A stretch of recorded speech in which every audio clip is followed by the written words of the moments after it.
They traded me illegally. You're supposed to stay here, get a fix, and make your make your pay.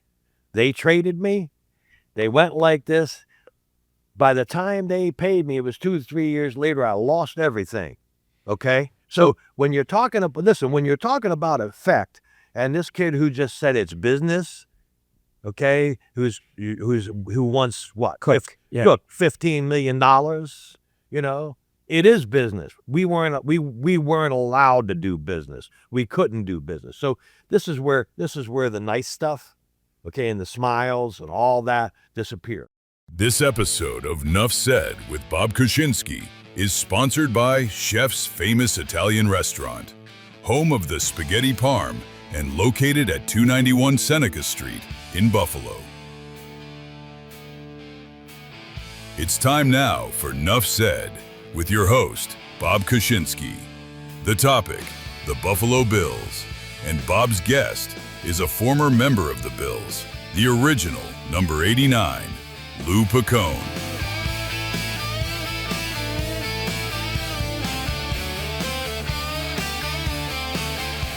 Episode number 2, Nuff Said with yours truly.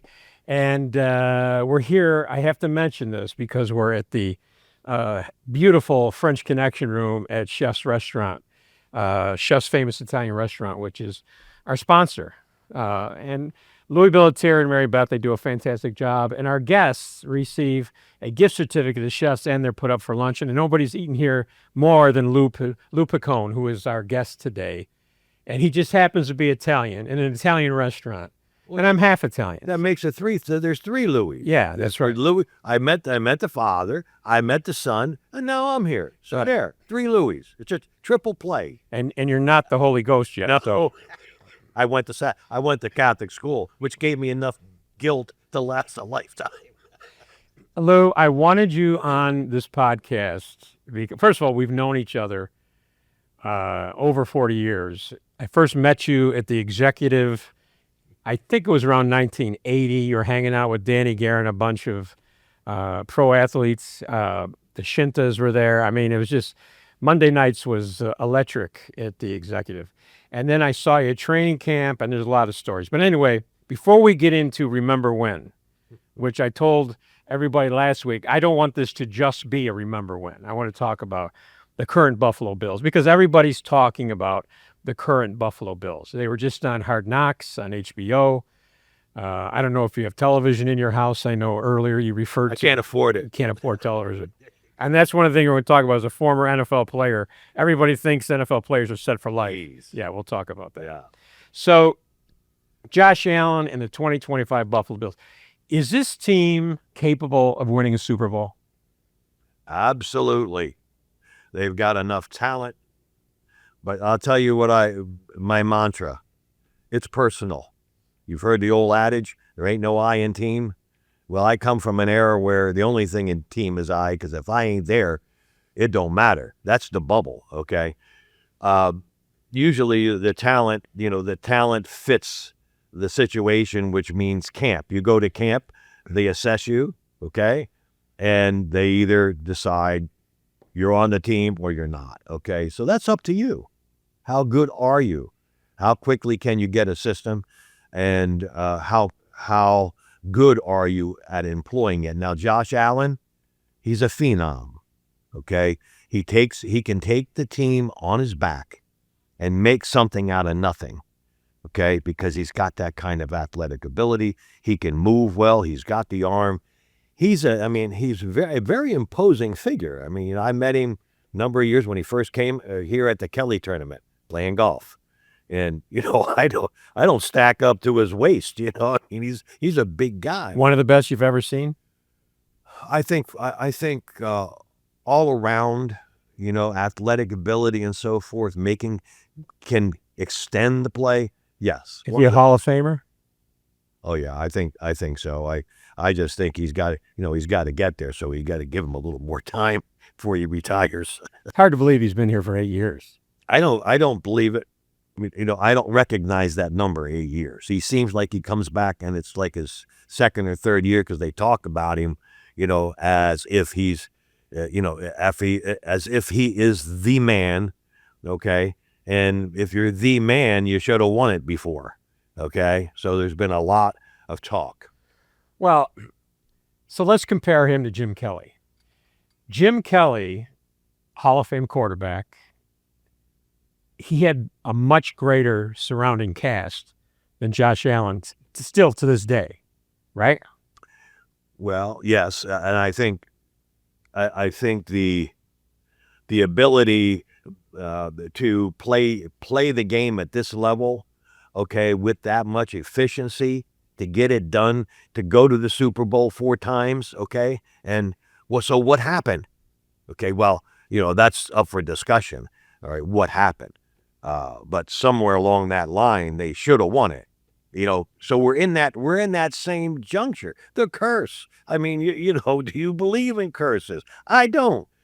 I don't believe in curses. That's why it's personal. Everybody's got to get up and do their job, Right. understand it, understand what it is, what they have to do, and then perform it. One of the big differences between Kelly and Allen is Kelly was already a finished product when he showed up for the Bills. I mean, he had 2 unbelievable years in the USFL, and he played big-time college football.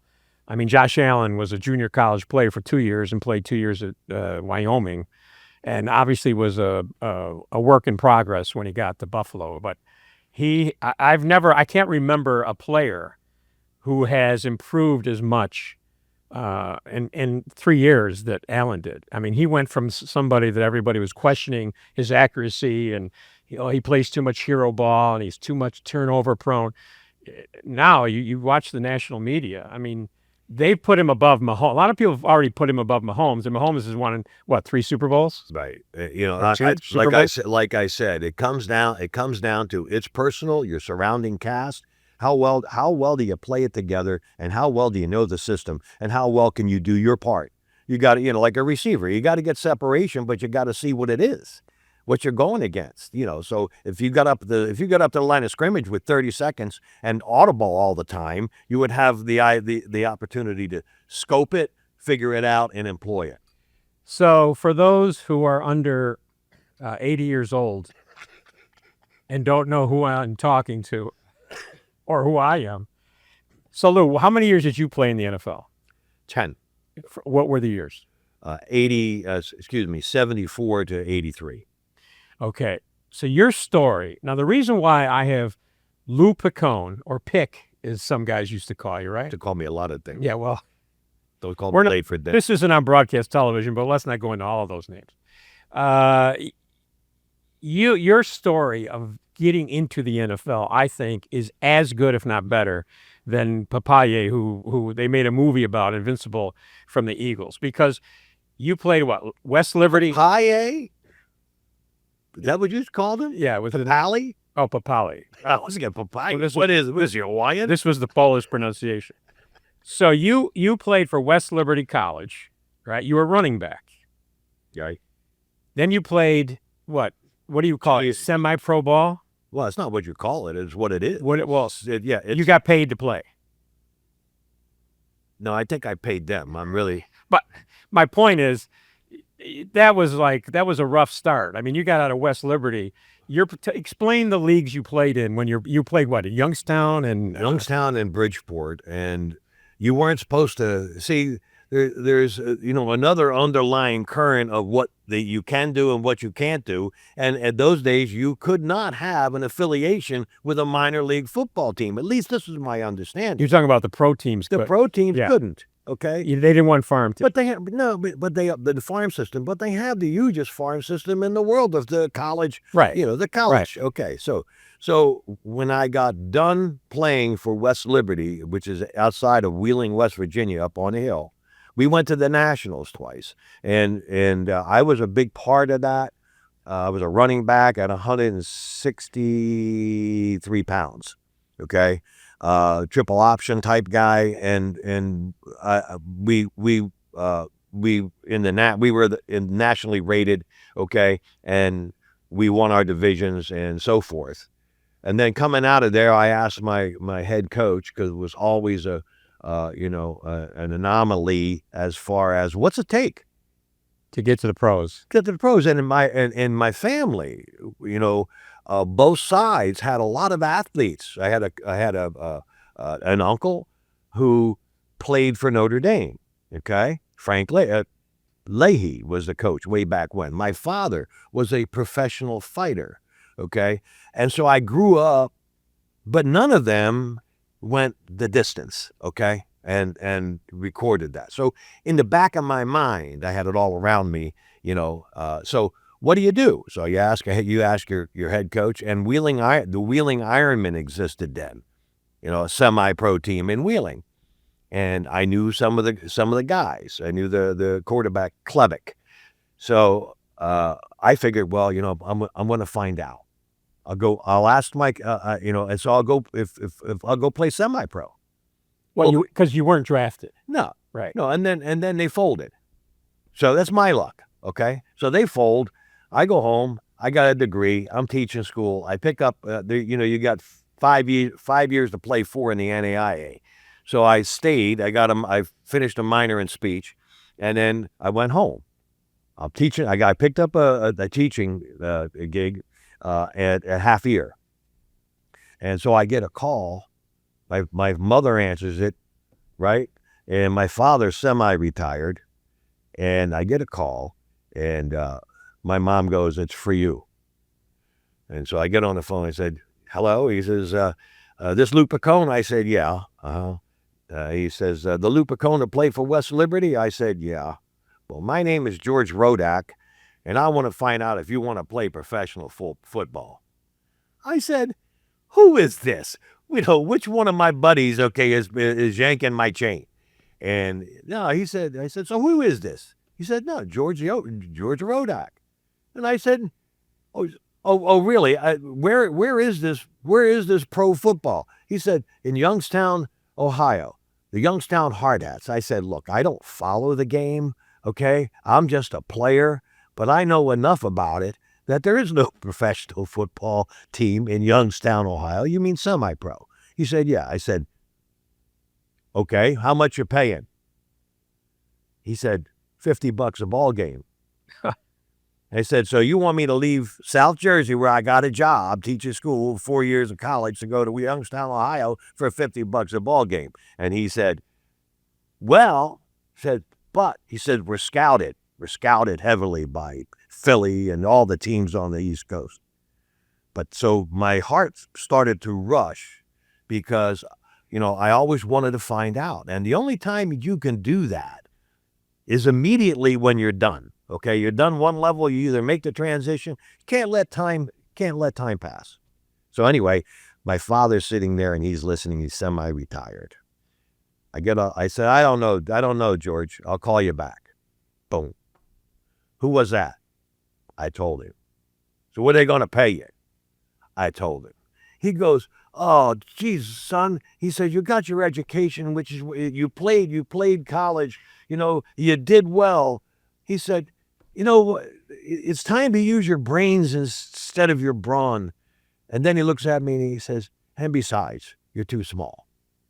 Now, my father's a light heavy, Right. 5'7". He's a light heavyweight. He's fighting everybody back in those days, okay?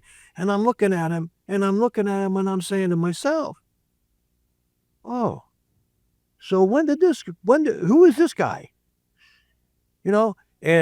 And I looked at him, and I was shocked.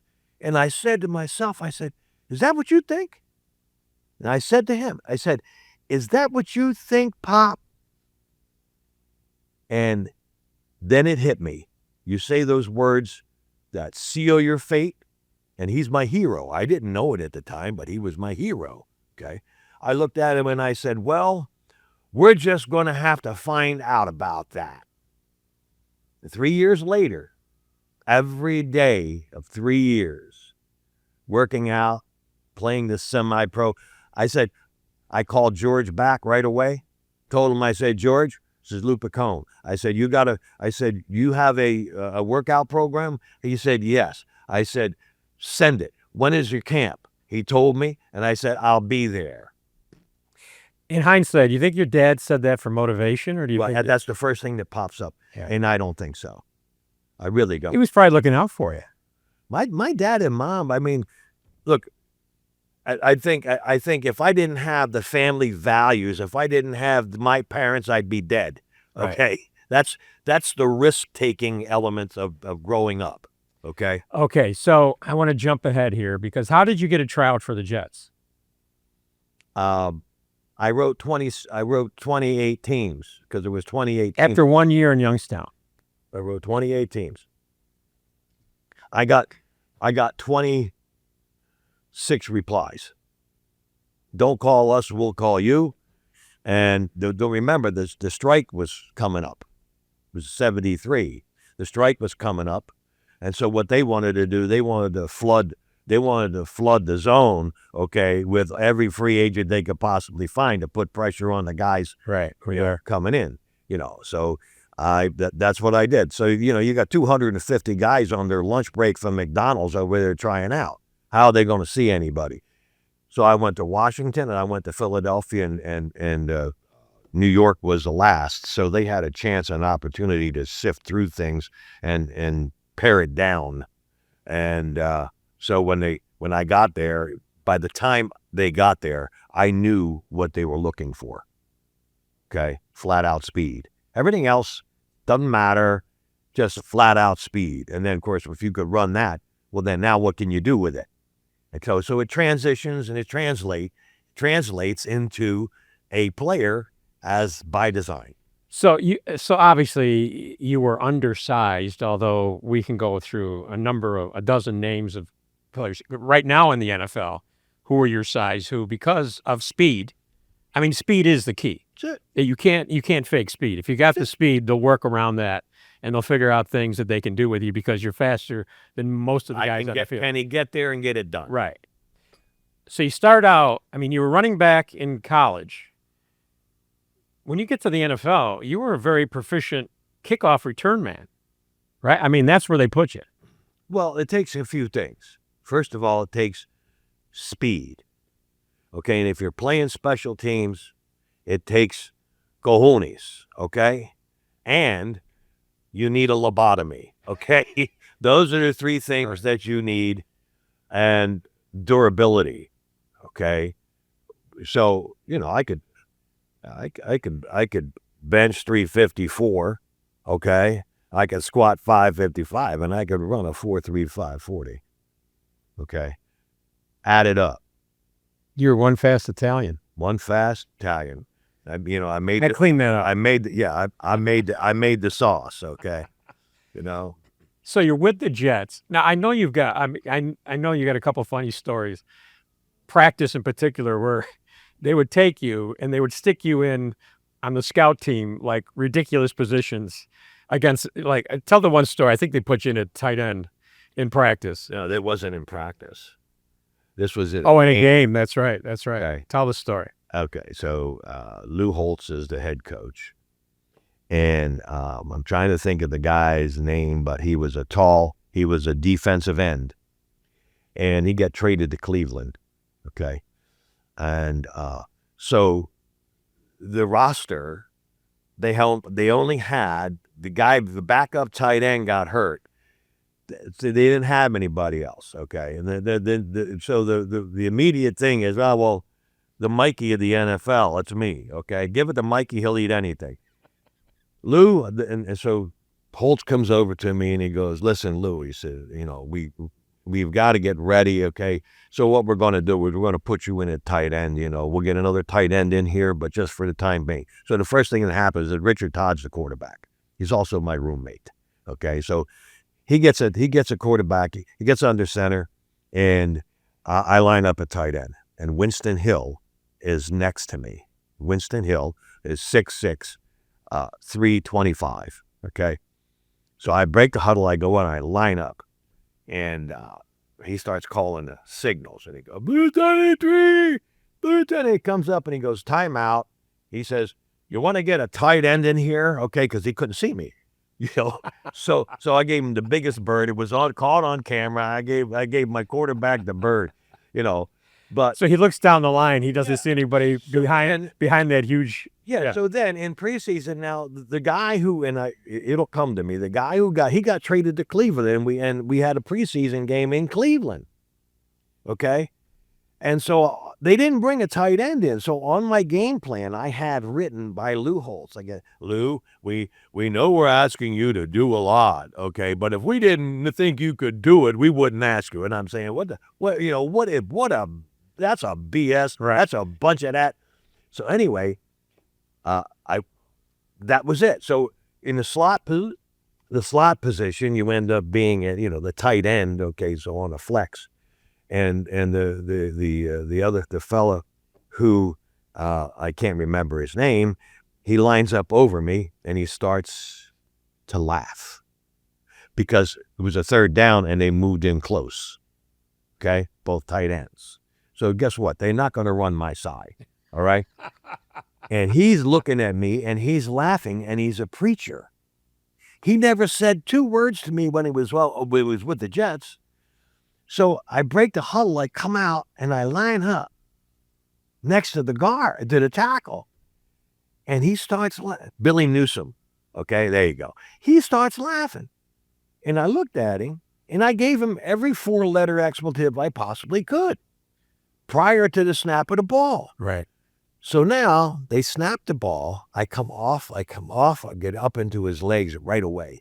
And I'm grabbing him. He's trying to step out, and he points at me. He goes, he's holding me. Look at the ref. He's holding me. He's holding me. The referee comes over. He goes to throw his flag, and he stops. And he looks at Billy, and he says, you ought to be ashamed of yourself. He looked at him and looked at me, saw the disparity. He said, you ought to be ashamed of yourself. Okay, so you're with the Jets, and I know we've talked earlier, and you said, I think it was maybe your last year with the Jets, and you guys only won 3 games, but 2 of them were against the Bills. Yeah. So when you got traded to the Bills, you were like, the Bills, that was the team that was basically made up our highlight film for the Jets, right? That's right. Yeah. And the last game that I remembered, it rained, it sleeted, it snowed. The temperature went from 68 to 28 in the span of 2 hours. I was freezing. In Buffalo. The game was in Buffalo. It was in Buffalo, okay, and you were standing in about 6 inches of water because the drainage had backed up. And I'm just tough day. I was freezing. The wind was 70 miles an hour gusts.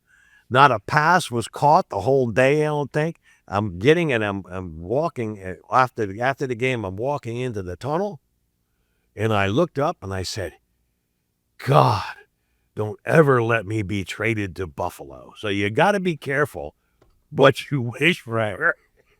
So you get traded to the Bills. What did the Bills give up in exchange? I think a ball boy. I'm not really sure. I think it was a couple of draft choices. It was like a mid round and a round. But obviously the Bills saw something in you that they wanted you, right?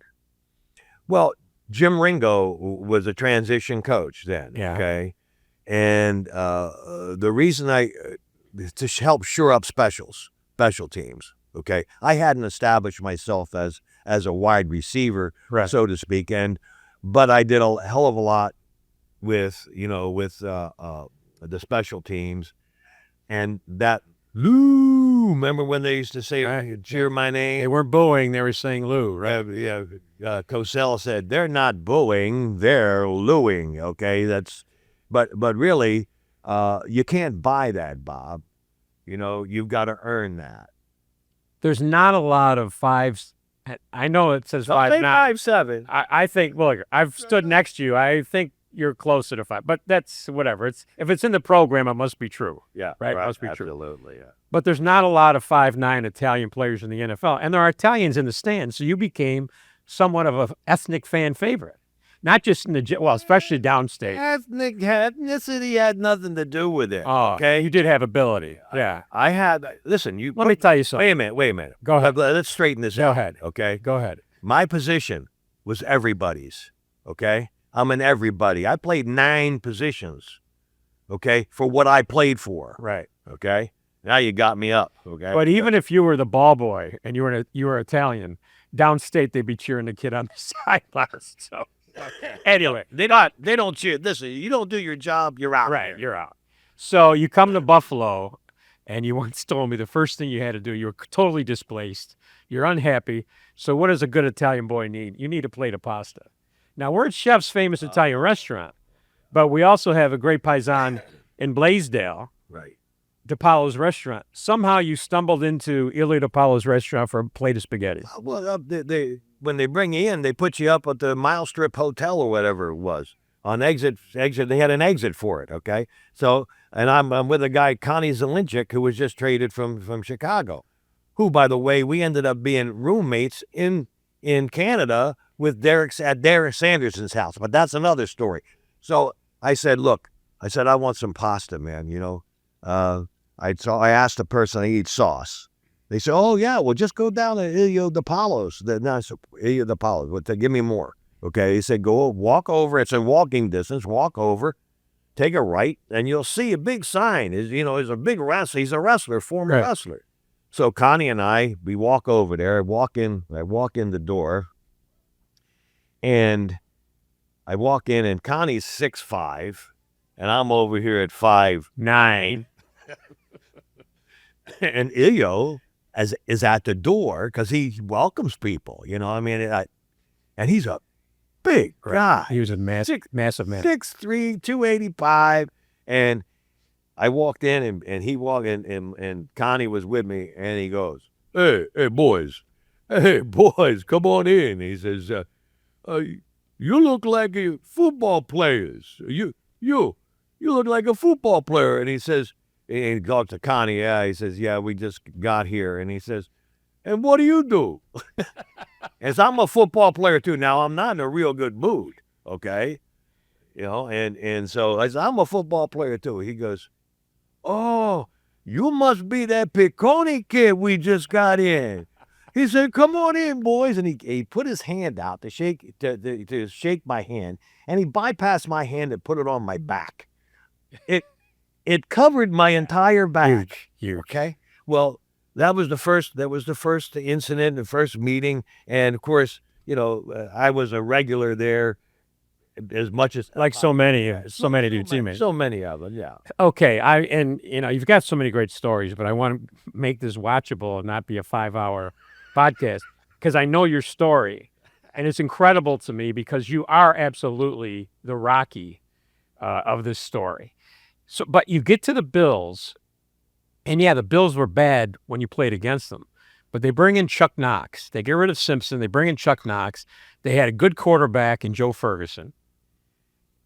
They had a good defense, and that was one of the better Buffalo Bills teams. You had the ability to play on a team that went to the playoffs. It was a good team. That was not one of the down times for the Buffalo Bills. That was they made the playoffs. 77 wasn't the year. 78 when Knox came in, they turned it. We won the last six in a row, I think, or was that with the Jets? I'm not really sure. I can't remember. But Knox set the stage, and he was setting the team. Well, you had Smurless and you had Hazlitt. Yep. You had the Bermuda Triangle. Right. Even Nelson. For Joe Cribbs was a running back. Right. And Bobby Chandler was a wide receiver with you. Great receiver. Bobby was, I was coming here. They were asking me to do all the special teams, and they were also asking me to play receiver, okay, to back it up. So I didn't, and I knew that I was going to have to make that transition when I played in the minor leagues, okay? Right. So I make that transition, and to understand it, there's five positions. Okay, X, Y, Z, half a fullback, and you got to know them all. That was my responsibility, and you put it in the game plan and do the math. You got, let's say, 60 pass plays. You multiply that by 5, and then you multiply that by 3 or 4 because you got all the different option routes. Right. You got to. So I have to be the quarterback. I have to look at it like that. I don't know anybody else that had that responsibility. And I asked my coach at one time when we were playing Cincinnati. Okay, I say, Coach, who am I? And I was also reflecting on my contract because I wasn't getting paid like these guys were getting paid. And I said, who am I this week? He looked at me and he said, just be ready. You love coaches, right? Because they're not. Yeah, just be ready. Okay, so well, first off, I have to say, So I wasn't working at Channel 7 yet. I was working for a cable system in Niagara Falls, and I talked them into letting us go out to Bill's training camp because I just started some sports show. And I was a nobody. I mean, I had a little microphone, didn't even have a mic flag on it, didn't represent anybody. But this was at Fredonia. Everybody's walking off the field. I interviewed Smurlis, a couple other guys. And of course, wisely, I interviewed Rick Azar, which paid off down the road because he remembered me. But I grabbed you, we talked. And the funny thing is, now anybody who knows me knows I'm half Italian. My mom was Italian, family 14. And I was basically raised as much Italian as I was Polish. My dad was Polish, obviously. So we start playing Muda, the Italian finger game. At training camp, you and I played a point. People watching this right now, I have video still, and they're seeing this. And I remember you were like, who is this guy? And why do we do it? But anyway, so we had fun. One of the highlights, and you talked about this, how life works, how your life could have turned. Playoffs, Cincinnati Bengals, 1982. So long third down. You're down by 6. Late in the game, the Bills are driving what could have been the go-ahead winning touchdown. You make a clutch catch on third down, penalty flag, delay a game. If that play stands and you guys go in to score and go to, I think the next week they played, who did they play the next week? The Chargers, I think. Yeah. I think it was that frozen, really cold. San Francisco. In the Super Bowl. In the Super Bowl. Would have been. But your Bills were that close. How would your life have been different if that play stands and you guys win that game? Changes absolutely everything, basically because the year before I did it in San Diego. Okay, I made the crucial catch. So you're talking about a spot check player that has to. And my job. Why do you think 80,000 people said, Lou? Why do you think? Because every time I was in that position, I performed. I was successful. You can't, if you put it on the ground, you're out. And Fergie knew it because nobody covered me one-on-one. I'm sorry, you're out. I know what I can do, okay, and you can't stop me, period. One thing I have to bring up, because last night I looked at some video, a couple of your plays on YouTube. Your shoulder pads were like wings. I mean, you had to be wearing lineman shoulder pads. Why were your shoulder pads so big? No, they weren't big. They were small. Oh. No, that's just my shoulders. You have to understand. Get the hell out of here. Wait a minute. You have to understand. You don't see. This is where you don't really. You're Polish. What do you know? Okay. They had to take the receiver pads, take the cantilever out over the acromion process.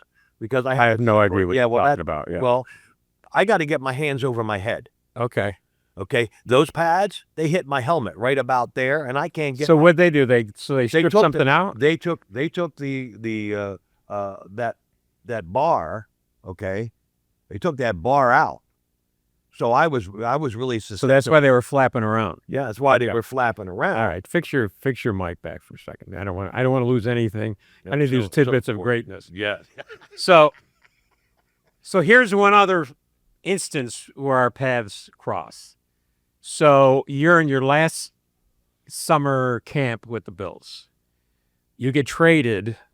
Who'd you get traded to from Buffalo? San Diego, ironically.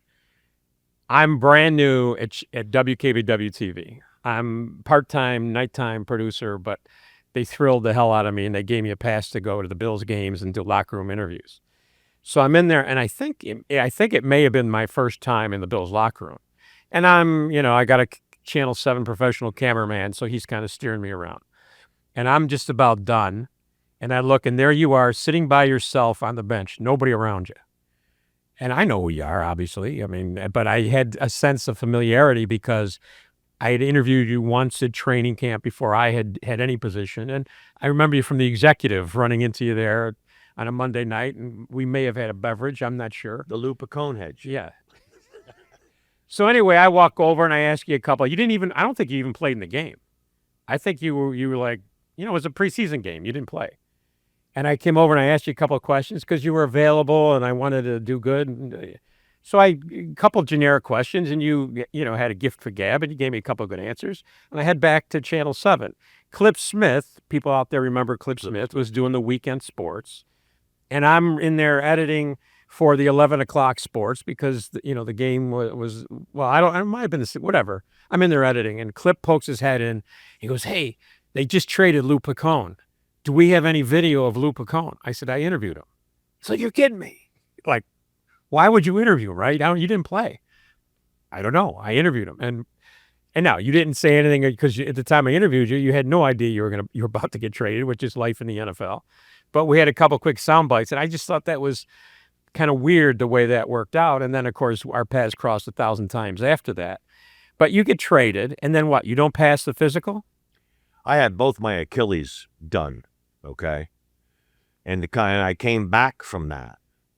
But I was also a player rep and executive committee member for the union. And they were talking about strike. All right? And nobody really understands the trauma associated with a lifetime, which ends up being a lifetime effort. Okay? Once in a lifetime you do this. And you played, you're everything you've got. Okay? And they do something that was totally illegal. Now, you have to understand, I was invested here. I had a land development, okay? And now we're talking the financial stuff, okay? And there's a transition, and it all makes, this is where it gets tough for me to really talk and smile with you, okay? Because it was dramatic. It changed my life. All of a sudden, I'm in an entirely different echelon, and deal with it. So you get traded, but you never play for the Chargers. Never played for the Chargers because if I got hurt, they got to pick it up. And bottom line was, I was getting douched out of the system. Because of your union representation. Illegal. They traded me illegally. You're supposed to stay here, get a fix, and make your make your pay. They traded me. They went like this. By the time they paid me, it was 2 to 3 years later, I lost everything. Okay? So when you're talking about effect, and this kid who just said it's business, okay, who wants what? Quick. Yeah. Look, $15 million, it is business. We weren't allowed to do business. We couldn't do business. So this is where the nice stuff, okay, and the smiles and all that disappear. So this is one of the big reasons why I wanted you here. And I don't want to belabor the point, but I think many people think anybody who plays in the NFL, they've got it made for life. Now, you played in a different time, and even Jim Kelly, and when he signed with the Buffalo Bills, was the biggest contract in the history of the league, $7 million. That's nothing today. I mean, that's even if you do an inflation calculation, it's not even close to what they're paying quarterback. But you played at a different time. But when you were done with the NFL, you're right. You had a business you were trying. I mean, you were planning for the future. I was transitioning, Bob. Right. I knew because I had seen it, because I was a player rep and an exec. My father told me, hey, you don't like it? And my father was my hero, and so was my mother. Hey, you don't like it? Change it. And if you don't want to change it, don't bitch. Period. And that was embedded in what I was doing. And I challenged it 3 times, Bob. And I found out what the option clause was, how it was illegal, okay, and how they had to deal with it in Supreme Court, which took another 10 years. Okay, so what we're talking about now is the current players that are still alive, pre-93. Have we made up any of the deficit which we fought for, which these young guys today just don't get it? Okay, they don't understand where it comes. Where'd the money come from? Well, youth never does. Well, but youth I'm just saying. So you eventually got something, right? You eventually got a settlement from the league or from the Bills? I didn't get nothing. Bottom line is, I got a settlement, yeah, but I didn't get nothing because I had to walk away. See? I walked away. What do you mean you walked away? The land development, I couldn't support it. This took 3 years to do that. Right. But you did get something. Wait a minute. I'm all in. Okay? On the land I development. got 500 acres, and I'm a logger. I go from special teams and breaking wedges and flying around like a crazy guy to something where you get hurt to something where you get dead. You make a mistake. All right? So it changed my life, and this is where I got to stop because there's an anger point, okay? And I really don't want to talk about it. So it changed it. I had to move. I moved to Syracuse. I got out. I had friends who came. At least I got a job, okay, and moved on. But it was a dark time. Oh, dark. It was dark for you. Bob, we can't go there.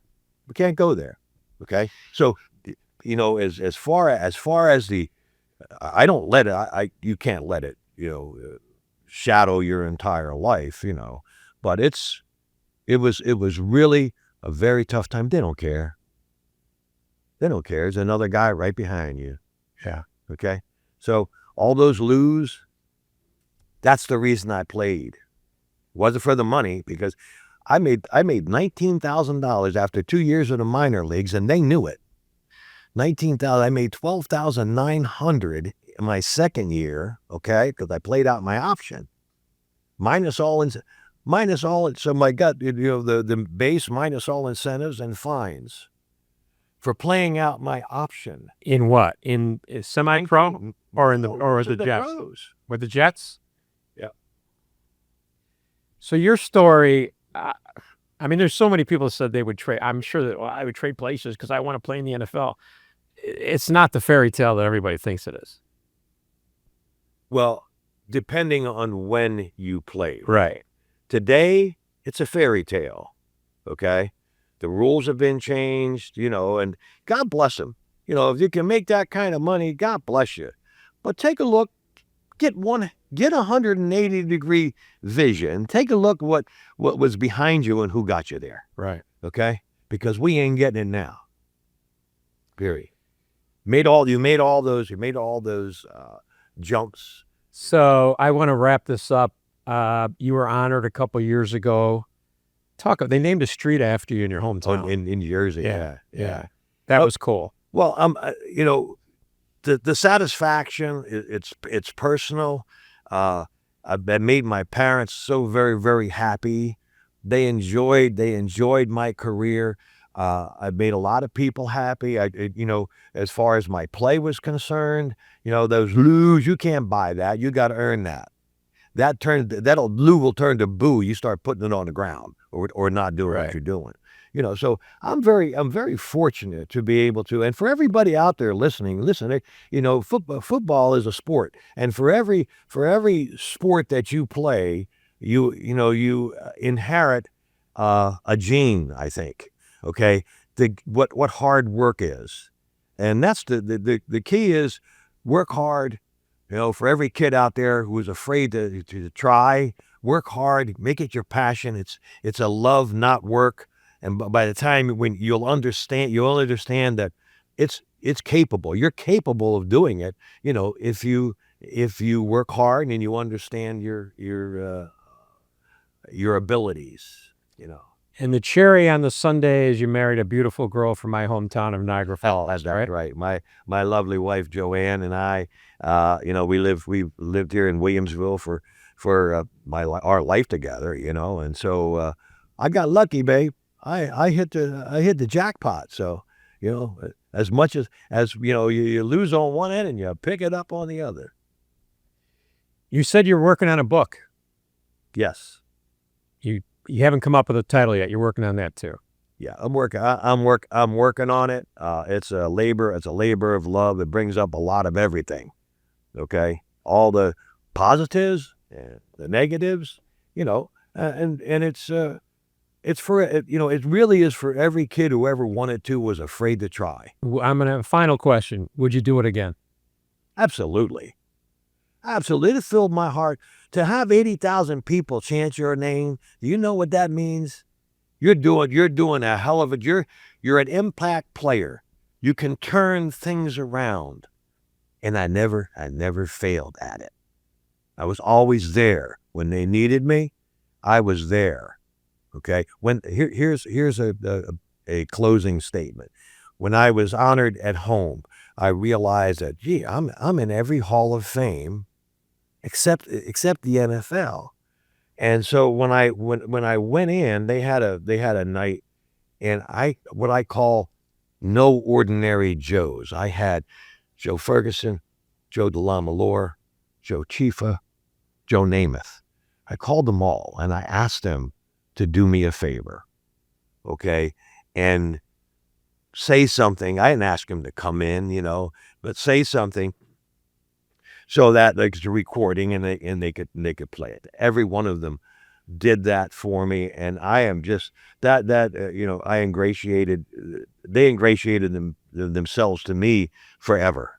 Okay, by doing that and assessing my play and the respect that we mutually had. Okay, and Well, anybody who spends 5 minutes with you know that you had to have been a great teammate because you're a great guy, and you wear your emotions on your sleeve a little bit, which is what everybody loves about you. Everybody loves, and maybe that's an Italian thing, right? You think it's maybe an Italian. Yeah. If you talk with your hands, the feet follow.